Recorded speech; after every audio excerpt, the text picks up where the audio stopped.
Di saat seluruh umat manusia musnah, tersisalah seorang pemuda, sekaligus player yang mengemban misi memenangkan sebuah game survival. Pemuda itu bernama Ryumin, dan uniknya, ini adalah reinkarnasinya yang ke-99 kali dan dia akhirnya bisa melihat ujung dari game survival tersebut. Game itu kini berjalan di ronde ke-20 atau ronde terakhir, di mana Ryumin harus menghadapi pasukan Guardian Golem bersayap di sebuah ruangan istana. Mereka para golem sedang melindungi pintu terakhir dari game ini. Demi melawan mereka, Ryumin pun ngeluarin senjata ultimatenya, yaitu sabit kegelapan. Pertarungan tingkat tinggi kolosal akhirnya dimulai. Setelah menghindari tebasan pedang golem raksasa, Ryumin mengaktifkan skill Insignia of Death, sebuah buff serangan yang menandai lawan dan jika berhasil mendaratkan serangan, maka bisa memberikan 100% damage tambahan.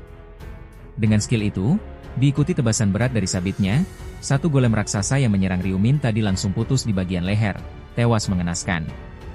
Untuk menghadapi Guardian lain yang menyerbu bersamaan, Ryumin melompat ke atas dan mengaktifkan skill Night of Death. Seketika kegelapan total melanda ruangan istana tersebut yang membuat para golem gak bisa melihat apapun.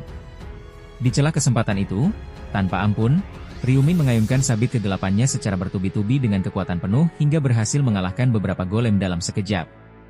Sayang begitu kegelapan berakhir, tiba-tiba dua golem lain melancarkan serangan area api dan es yang memaksa Ryumin harus menghindar dengan segenap kemampuannya. Tidak mau kalah, Ryumin mengaktifkan buff speed up yang membuat kecepatannya meningkat berkali-kali lipat, bahkan membuat bayangan tubuhnya muncul dalam jumlah banyak. Kesal melihat itu, golem archer pun mencharge beberapa panah api sekaligus dan menembaknya dengan kekuatan penuh hingga tercipta ledakan dahsyat beruntun yang menggelegar seisi ruangan istana. Sayang rentetan ledakan itu cuma bisa menghancurkan bayangan Ryumin tapi tubuh aslinya gak terkena damage sekalipun. Di saat Ryumin merasa udah unggul, tiba-tiba muncul lingkaran magic di lantai ruangan yang membuatnya kaget luar biasa. Lingkaran itu ngeluarin magic pilar es raksasa yang gak bisa Ryumin hindari, makanya dia pun terperangkap gak bisa bergerak di dalam es tersebut. Di celah kesempatan itu, seekor golem magician bersiap mengayunkan tokat magiknya secara full power ke arah Ryumin yang terperangkap. Namun tiba-tiba mata Ryumin bersinar terang karena dia mengaktifkan skill kolosalnya, Moonlight of Destruction. Seketika sebuah aura tebasan ganas membelah pilar es tersebut sekaligus membelah tubuh golem magician yang mau menyerang barusan. Begitu keluar dari pilar es, Ryumin bilang dalam hatinya, "Gawat, tadi itu sangat nyaris. Bahkan aku pun akan terluka parah jika terkena serangan barusan. Gak akan ada habisnya kalau aku harus membalas serangan mereka satu persatu. Aku akan mengakhiri semuanya sekaligus." Jumlah golem Guardian di ruangan itu masih terlalu banyak. Di saat golem archer dan magician lain kembali mengerahkan serangan area mereka, Ryumin kembali mengaktifkan Moonlight of Destruction yang membuat seluruh tubuhnya dilapisi dengan aura petir kegelapan yang menyambar-nyambar. Kali ini Ryumin benar-benar mengerahkan skill ultimate-nya yaitu Blood Moon. Dengan skill ultimate itu, Ryumin melepaskan aura tebasan sabit dengan kekuatan yang gila. Begitu aura itu terlepas dari sabitnya, seketika semua golem yang jumlahnya banyak di ruangan itu langsung terbelah sadis, tewas mengenaskan, tak bersisa. Dengan kematian seluruh golem, akhirnya Ryumin bisa memasuki pintu terakhir dari game ini. Setibanya di dalam, sekilas isinya mirip sebuah kuil di mana ada semacam gerbang dimensi di ujung ruangan dengan lingkaran misterius di atas lantainya. Ryumin pun kemudian berdiri di atas lingkaran itu. Begitu lingkaran di lantai bersinar, dia tersenyum dan berharap kalau game ini akan berakhir. Namun siapa sangka, muncul notif yang bilang, agar ruangan bos bisa terbuka, setidaknya harus ada 5 player yang bersiap di tempat ini. Wajah Ryumin langsung berkeringat dingin membaca notif itu, karena harapannya langsung sirna dalam sekejap. Notif itu bilang lagi, 1 player dikonfirmasi sudah bersiap di area ruangan bos. Karena sang player tidak memenuhi syarat, player tersebut akan mati dalam 5 detik. Seiring pilar barrier mengurung Ryumin, dia pun berteriak. "Apa maksud MU? Kalian sengaja melakukan ini kan? Dasar bajingan. Tidak mungkin." Akhirnya ternyata seperti ini. Bersamaan dengan hitungan mundur berjalan, lambat laun tubuh Ryumin hilang menguap yang membuat perasaannya campur aduk. Marah, jengkel, sekaligus putus asa. Semua kerja kerasnya selama ini ternyata sia-sia. Dan begitu hitungan selesai, notif pun muncul lagi dan bilang, "Anda telah mati. Anda telah memenuhi syarat untuk mengaktifkan Time Reversal Rune. Anda akan kembali ke waktu sebelum ronde pertama. Total penggunaan Time Reversal Rune sudah 100 kali. Anda telah menghabiskan semua penggunaan. Rune yang udah terpakai akan menghilang secara otomatis memulai regresi nomor 100. Ternyata, Ryumin benar-benar mengalami regresi untuk yang ke-100 kalinya. Kali ini, ia dikirim kembali ke garis waktu tepat 5 detik sebelum pergantian tahun baru di Korea Selatan.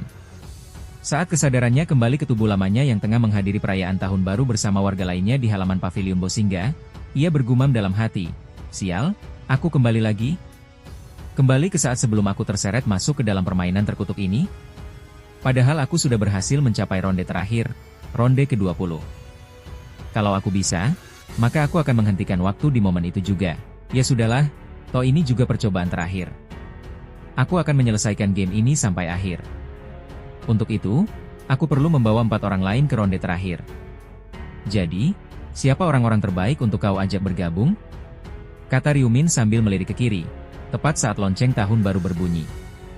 Beberapa menit sebelum itu, terlihat seorang pemuda yang juga sedang menghadiri festival tahun baru di pavilion Bosinga bernama Yongmin menyatakan pada 3 temannya kalau dia ingin menjadi gangster selepas tamat SMA.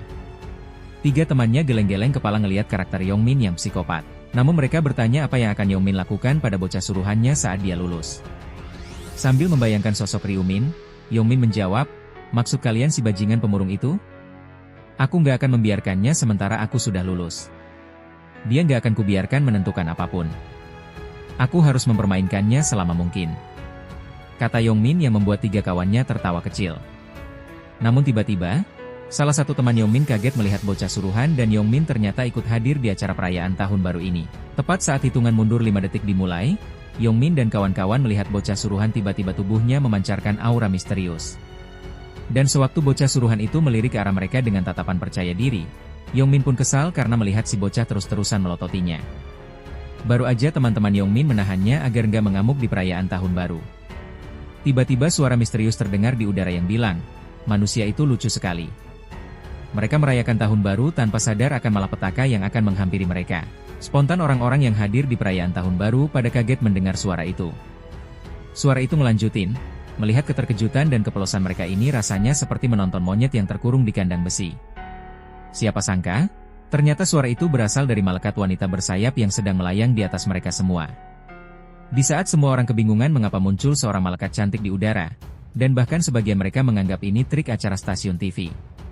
Cuma Ryumin lah yang tahu persis siapa malaikat itu karena udah melihatnya 99 kali sebelumnya. Si malaikat tertawa ngelihat manusia terpana dengan kecantikannya, tapi dengan sombongnya dia menyatakan gak mau berhubungan dengan serangga seperti manusia redahan ini. Pernyataan itu membuat orang-orang yang hadir kaget berkeringat dingin. "Melihat reaksi kalian semua, itu berarti kalian bisa mendengar suara aku bukan?" kata si malaikat dengan centilnya yang membuat seorang pria parubaya kesal bukan main. Dia menuduh si malaikat cuma cosplay dan dia gak suka dengan pernyataannya tentang serangga untuk mereka. Ryumin merasa kasihan pada pria tersebut karena setelahnya si malaikat tanpa ampun menghukum si pria dengan membuat kepalanya meledak tewas berjejaran darah. Semua orang menjerit histeris ketakutan ngelihat kematian ganas itu. Bahkan Ryumin yang merasa dirinya kuat berkidik ngeri melihatnya. Lalu si malaikat yang murka bilang dengan lantang berani-berani yang manusia redahan seperti kalian bicara padaku. Makhluk yang lebih tinggi dengan nada seperti itu. Manusia seperti kalian gak berhak mempertanyakan kehadiranku. Jangan bertindak seolah-olah kalian sederajat denganku. Kecuali kalau kalian mau kepala kalian pecah seperti manusia barusan. Setelah meluapkan murkanya yang membuat semua orang di sana ketakutan parah sekaligus kebingungan, barulah si malaikat menyatakan kalau dia akan menjelaskan game apa yang harus manusia jalani ke depan. Penjelasan yang sebenarnya udah bosan Ryumin dengar, karena ini penjelasan si malaikat yang ke-100 kalinya. Si malaikat bilang, "Sekarang kita akan memulai sebuah game. Di hari pertama setiap bulan, selama 20 ronde, manusia akan diteleportasi secara spiritual ke dimensi baru untuk memainkan sebuah game. Di sana, kalian punya satu tujuan untuk dilakukan. Selesaikan quest yang diberikan. Kalau kalian bisa menyelesaikan questnya, maka kalian akan dikembalikan ke dunia nyata bersama dengan sebuah hadiah.